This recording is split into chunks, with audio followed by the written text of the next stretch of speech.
this is the second conversation from this series called The Power of Transformation. Today I will be discussing with Anna and Sabina their creative collaboration. So our aim for this conversation is to take you on a journey, to share Sabina and Anna's personal quest with you, to create an awareness of nature around us, to follow the seasons with open eyes. Our world, our lives are filled with a particular ebb and flow, with spirals and circles. We are all on a journey, we are all on a personal quest, whether we are aware of this or not. So the central theme for this conversation has become tangible: the circle of being, transformation, the power of awareness, tools which will help us understand energetic processes within us and all around us. This collaboration includes meditation and affirmation cards. So, Anna, let's start with you. Could you explain for the listeners and for me the power of transformation, what this means to you personally and your creative process? My intention is transformation. It means living the stability and routine, going into the unknown and reinventing myself. I use different form of art to show it. The main subject is painting, but I also use photography, drawing, video, installation to express the idea. I develop one team on different levels and getting new perspectives. I invest my time in the experience and always going in the new. Transformation is important because the world is always in motion and changing. It's actually the natural state. And to move forward, we need the skills to explore the new. And we need to be able to go into the unknown. Transformation needs new techniques. And we need to find out what helps us move in our life. To adapt. Yes. So I'm really glad about the Circle of Being because this project is an art project dedicated to transformation of being through mindfulness. And this is your creative collaboration with Sabina, yes, right? Okay. And so this is called the Circle of Being. The Circle of Being, yes, and I haven't planned it. It was like I was in Somerset and Glastonbury, and I was on a symposium about dimensions, and I met Sabina there. So it was such a gift for me. And you were blessed with bunnies and Sabina. Yeah, I'm blessed with bunnies and Sabina. And I'm blessed with bunnies and Anna. So sometimes it's interesting because when you have a wish, when you have a vision, something happens in your life and everything comes together. So it is amazing to see. When we met with Sabina, she was living in England at this time, and we had a contact and we understand each other, and we knew both of us we have similar themes in our life. We are interested in nature, in human beings, in meditations and transformation. But when we met, it was 4 years ago, isn't it? Yes. So after this, she moved to Berlin. We can meet. We are not far away. And did you communicate with each other whilst Sabina was in England and you in Germany? At the beginning it was just we had contact, but it's something completely else, because the whole idea is coming into life through our meetings, and we were sitting outside talking about weather, talking about what's going on, this and this and this, and as the projects start to grow. Yeah, just through our conversations that we had, and obviously, like Anna just said, it was quite a surprise that I moved to Berlin. It was a transformational journey for me. It was a big quest, and it though it all worked out. And then by being here, and that meant that we could meet up more often, and obviously develop and deepen our friendship, and talk about various themes that are of concern to us and of interest to us, and hence then we developed, I was talking to Anna about what I find particularly fascinating in nature, and it was one particular time we were sitting on a balcony in my apartment, and there were big poplar trees outside, and the wind was rustling through these trees, and we both loved that, and so we spoke more and more, and obviously, you find out very quickly that you have a common interests in many things and common passions, and then it developed from there. And I have a yoga teacher, or I trained as a yoga teacher and also as a meditation practitioner. So I came more from that side. I'm not an artist. Anna approaches it from her creative, artistic point of view, and I can add my insights and learnings and from the meditation and from the yoga point of view. It's a very nice combination, actually. It's Yoga a very- and art go yeah, very well together. Yeah, absolutely. And actually, Sabina said, I come from a different side, but actually, when you are interested in transformation, it doesn't matter from which side you come, Yeah. because it's always about the process, and you see how similar it is, and if you want insight and you understand how does it go, it doesn't matter, and it's always just of course it's a big gift. It makes you fully, when you meet a person, they understand you, and this is what happened with Sabina from the beginning on. Okay, so how long have you been in Berlin, Sabina? Well, it's now, in a couple of days, it will be 2 years. Okay. Yeah. But also, what Anna just said, I want to go back to that, because this is what I found so fascinating, is we started to collaborate on meditations, but then also we developed these affirmation cards, which helps with transformation and helps you on your quest. It can obviously be something that you use daily as a little bit of inspiration and fun, or you can actually use it as quite serious tools. And I spent a lot of time sort of going very deep and coming up with the quotes and the quotations and the wordings, and Anna was producing the artwork for that. And first of all, of course, we developed the cards and we associated them with the elements, and I'll come to talk about the elements in a little bit. Every season has an associated element. And what I found fascinating about these cards is that we would sort of come to an end of phase one, and the cards would, the quotes were great and Anna's drawings were fantastic, and we'd say, oh yes, this is great. And then we'd sort of go off and we'd say, okay, we'll meet again in 2 weeks. Yeah. And then they had developed again, I'd say to Anna, or actually, don't do anything yet, I've rewritten the quotes. And she'd say to me, yeah, I've redrawn, I've come up with new images. And I think they went through so many transformations. So every project, everything we do has a natural process, and it always includes transformation. And it's always so beautiful, because when you start something at the beginning, you are right, you enjoy the moment, and you have an idea. And when you start to do something and you start to make your research or whatever, and you follow something, and you start to be overwhelmed because you have so many ideas and you are in chaos a little bit, but you have to rein it in. Yeah, but later you just get the clarity, you get the structure, and it feels absolutely well. So it's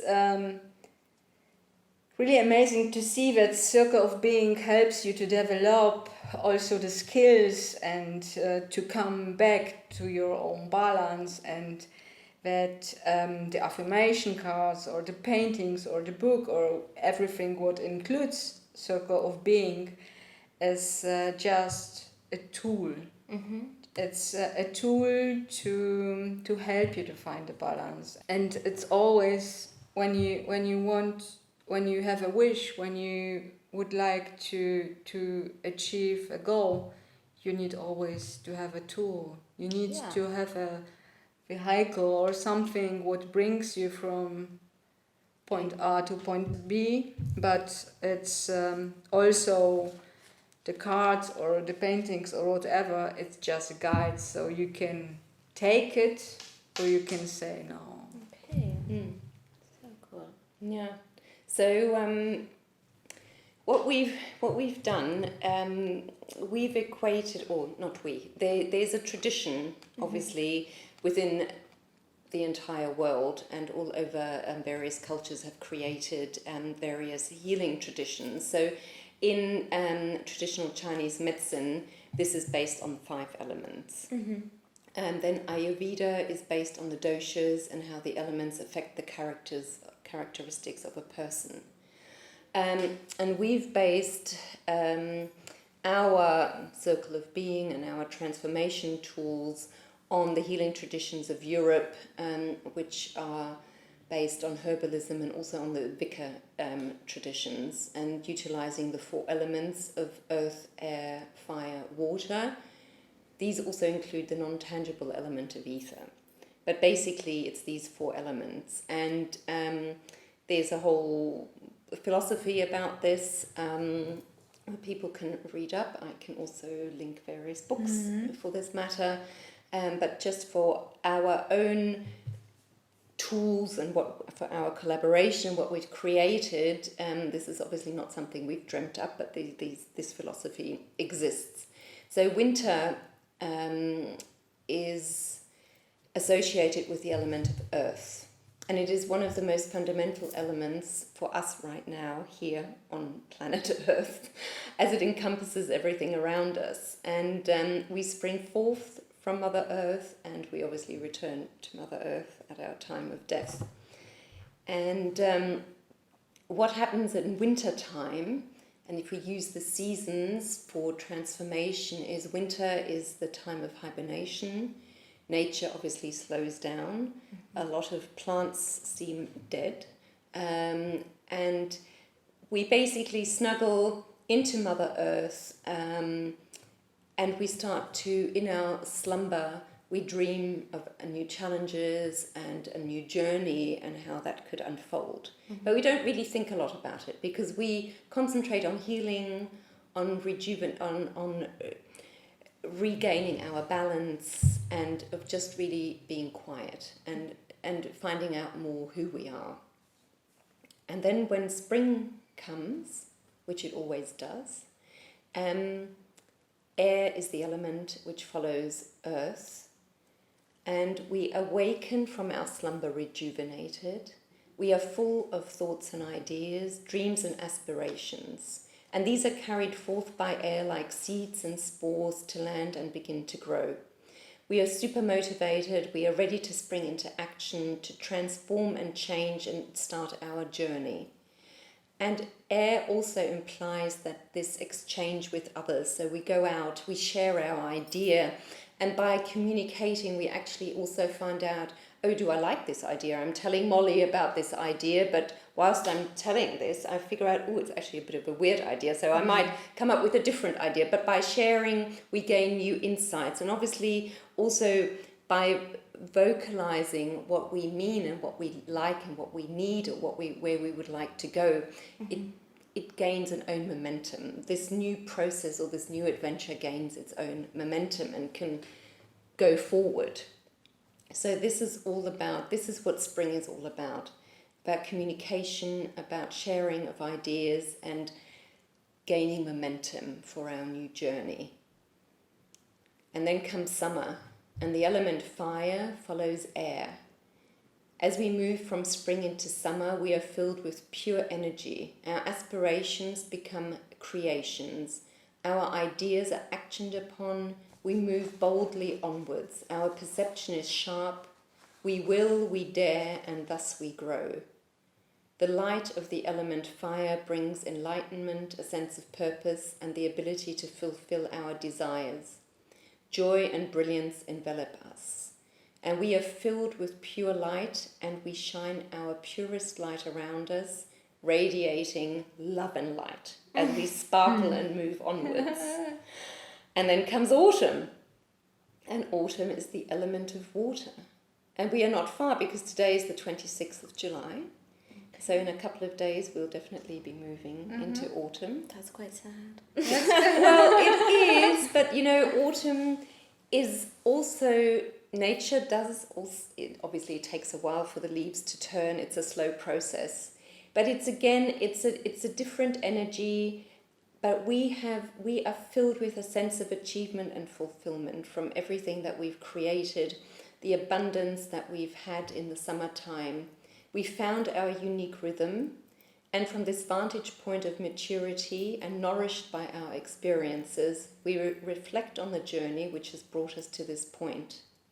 And obviously a huge part of our being is water. Mm-hmm. So water really reigns our emotions and our moods. So water is a big part of us, and it's deeply interwoven into our psyche. Mm-hmm. And we are very susceptible to the ebb and flow of the tides. And obviously that's why it's also called the flow of life, etc. But this element of water also brings with it courage, because it allows us to open completely to ourselves and others. And this honesty requires great strength. And we need to have reached a certain level of maturity also to allow us to show our vulnerability. And this is what I really like about autumn. And then obviously the cycle and the circle continues, and we would then move back into winter. Mm-hmm. Okay. This is something that I am not aware of, and you're teaching me about this awareness, but I'm just trying to create relations to my own life, and I'm wondering if you have examples of how this is reflected in your own lives, and have you felt it through the seasons changing and how it's reflected in yourselves? Well, I, funnily enough, have, and I don't know, it's because I've been sort of, delved into this very deeply from early on, but when I look back at huge transformational points within my life, I weirdly or strangely or funnily enough followed this, but it only became aware in hindsight, like... I remember I went through a very big transformation when my marriage came to an end, and I realized that it needed to come to an end from my point of view. I had a very good marriage, but it just had run its course as such, things do. And I spent a great deal thinking about how to go about it, and I became aware that... I wasn't aware of it at the time. It unfolded throughout a year. Mm-hmm. It started in February, and it moved throughout the year until I actually then moved out in December. So when I look back, I followed this year, or like Anna just mentioned, my sort of surprise move to Berlin. I've never lived in Berlin. I mean, I'm a German national, but I lived the longest time of my life in English-speaking countries. But I moved back to Germany, and I became very aware that I had to, because A, my mother was ill, B, the UK had voted for Brexit, and I didn't, it had always been my home. I had made the UK my home, but suddenly I felt like I was being pushed aside, so it was a weird feeling. And then I thought, well, okay, I think it's time to move to Germany. It was a conscious decision.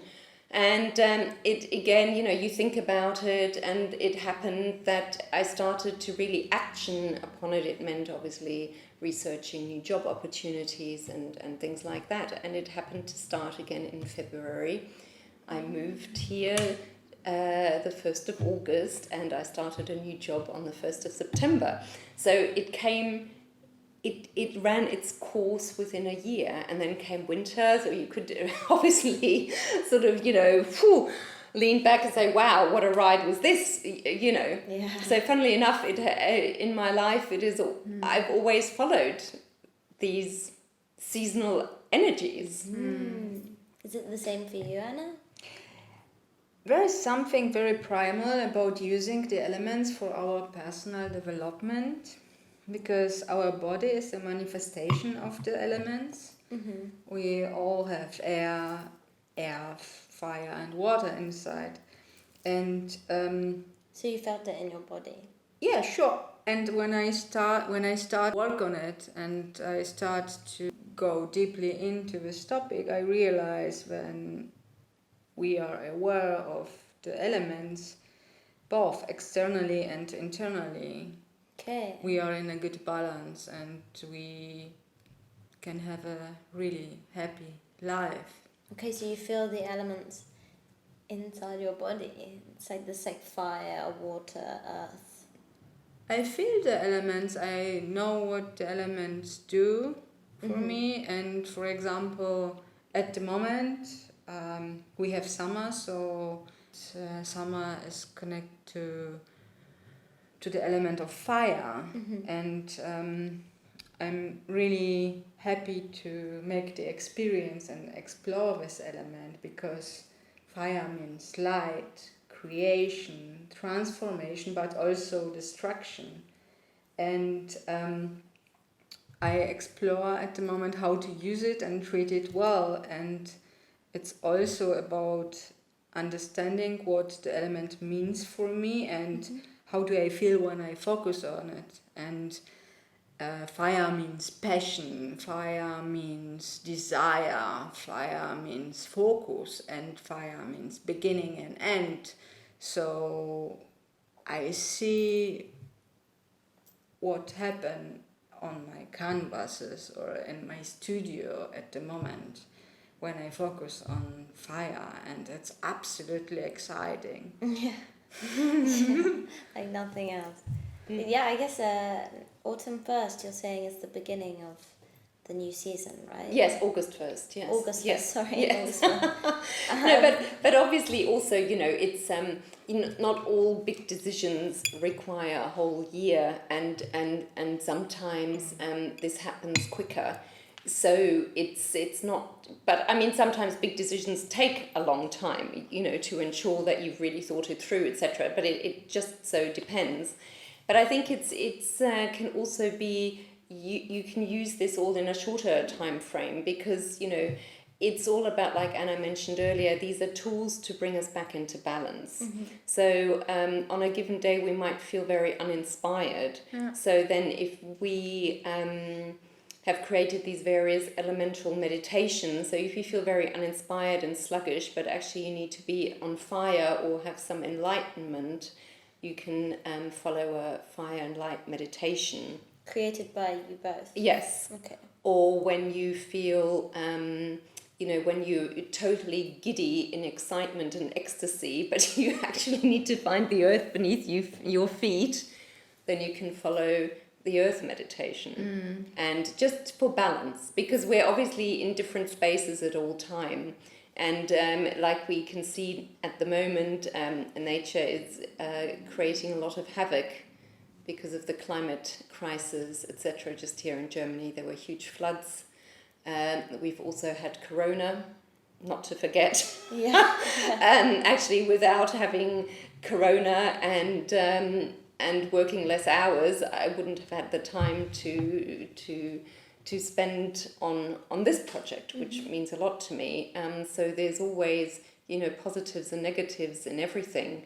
But like today, we've had thunderstorms, we've had torrential rain, but it is a great heat. So it's all about, when nature is out of balance, it sort of balances itself. My father lives in Australia, and they've had terrible bushfires last year, and this year they have lots and lots of rain. Okay. So it's but we strive as individuals, and it obviously helps us if we can stay in balance.